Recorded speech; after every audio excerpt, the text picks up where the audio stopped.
میں مختصراً عرض کرتا ہوں کہ اگر کسی پہ قضا نمازیں باقی ہوں تو سنت غیر موقدہ اور نوافل چھوڑے گا وہ، ورنہ یہ قبول نہیں ہوتے. ٹھیک ہے نا. سنت غیر موقدہ کون سی ہیں؟ عصر سے پہلے کی 4، عشاء سے پہلے کی 4، ان کو چھوڑ دیں، ان کی جگہ قضا نماز. اور جتنے نوافل نماز میں ان کو چھوڑ کے ان کی جگہ قضا نماز پڑھ دیں. سنت موقدہ کے بارے میں علماء نے یہ فرمایا کہ اس کو ترک نہ کیا جائے، اس کو ادا کرے، باقی یہ آپ سنن غیر موقدہ نوافل ترک کریں گے. دوسرا آپ نے فرمایا آسان طریقہ کیا ہے؟ پہلے حساب کا طریقہ ہوتا ہے. لڑکا جو ہے وہ 12 سے 15 سال کے درمیان شرعی اعتبار سے بالغ ہوتا ہے. 12 سے 15 سال کے درمیان جب احتلام ہو جائے وہ ایڈلٹ کہلائے گا شرعی اعتبار سے. ورلڈ وائڈ قانون کے اعتبار سے 18 ایئرز اولڈ آپ کو پتا ہے ایڈلٹ ہوتا ہے، بالغ ہوتا ہے. لیکن ہمارا مذہب 12 سے 15 سال کے درمیان. یا شادی کر دی 12 سے 15 سال کے درمیان، اس کی وائف پیگننٹ ہو گئی تو یہ بھی علامت ہے کہ جی وہ بالغ ہو چکا ہے. لیکن اگر 12 سے 15 سال کے درمیان یاد نہ ہو تو 15 سال کے بعد بالغ ہے. اور بچی میں بلوغت کی عمر 9 سے 15 سال کے درمیان ہے.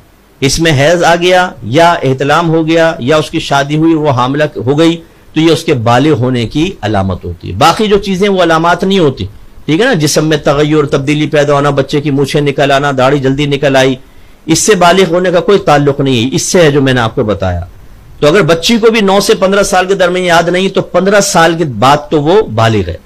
تو بالغ ہو جانے کے بعد شرعی احکام ہماری طرف متوجہ ہوتے ہیں. تو اگر کسی کو یاد نہیں ہے تو 15 سال کے بعد سے حساب کر لے. اندازہ کرنا ہوتا ہے کیونکہ ہمیں نہیں پتا ہوتا کتنی نمازیں نکلی ہیں یا کتنے روزے چھوٹے ہیں. بعض اوقات لوگ حساب نہیں کرتے.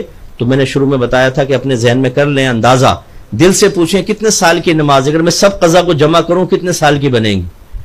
6 مہینے، سال، 2 سال، 3 سال، 4 سال. جہاں دل مطمئن ہو جائے کہ اس سے زیادہ نہیں، بس وہ لکھ لیں. مثلا دل مطمئن ہوا 5 سال کی نمازیں لکھ لیں. اب ایک دن میں 6 نمازوں کی قضا ہوتی ہے، فجر، ظہر، عصر، مغرب، عشاء اور وتر. وتر کو ایک مستقل نماز مانا. ایک دن کی 6. مہینے کی نکالنی ہو تو کیا کریں گے؟ اس کو 30 سے ملٹیپلائی کریں، مہینے کی نکل آئی. پھر 12 سے کریں گے تو سال کی نکل آئی. ٹھیک ہے. یہ آپ اس طرح ہر سال کی، جیسے وہ اسکورنگ کرتے ہیں نا بچے، انڈے بنا کے کاٹتے رہتے ہیں، چھکا بکا چوکا لگتا ہے، ایسے وہ اپنا بنا کے رکھ لیں، کمپیوٹر پہ رکھ لیں. اب آپ کو ہر فجر کے ساتھ فجر پڑھ لیں، زہر کے ساتھ زہر، تب بھی جائز. ایک ساتھ پڑھنا چاہیں پورے ایک دن، عشاء کے بعد پورے دن کی فجر، زہر، عصر، مغرب، عشاء، تب بھی جائز. ادائیگی کا آسان طریقہ یہ ہوتا ہے کیونکہ بعض اوقات کثیر نمازیں ہوتی ہیں، نفس سستی کرتا ہے. آپ تکبیر لگائیں، پہلے تو نیت کریں گے کہ مثلا فجر کی کہ اللہ تعالیٰ سب سے پہلی فجر جو میری قضا ہوئی میں اس کو ادا کر رہا ہوں، اللہ اکبر. اس کے بعد ڈائریکٹ الحمد سے سٹارٹ کر لیں. نہ ثنا پڑھیں، نہ اعوذ باللہ، الحمد پڑھیں، آمین. اس کے بعد سورت پڑھیں. رکوع میں جائیں، ایک دفعہ تسبیح پڑھیں، لیکن مکمل رکوع میں آنے کے بعد سبحان ربی العظیم، سمیع اللہ لمن حمدہ ربنا ولک الحمد. پھر سجدے میں چلے جائیں، ایک دفعہ تسبیح سجدے میں بھی، سبحان ربی الاعلی، پھر اللہ اکبر، سبحان ربی الاعلی، کھڑے ہو جائیں. پھر اس طرح اس کو کریں. اگر 2 رکعت نماز ہے جیسے تو اتحیات پڑھیں گے تو اتحیات پڑھ کر اللہم صلی علی محمد اور سلام پھیر دیں. 4 رکعت ہے تو پھر اگلی جو تیسری چوتھی ہوگی اس میں صرف تیسری اور چوتھی میں 3 بار سبحان اللہ کہہ لیں، کیونکہ تیسری چوتھی میں قرات واجب نہیں ہوتی.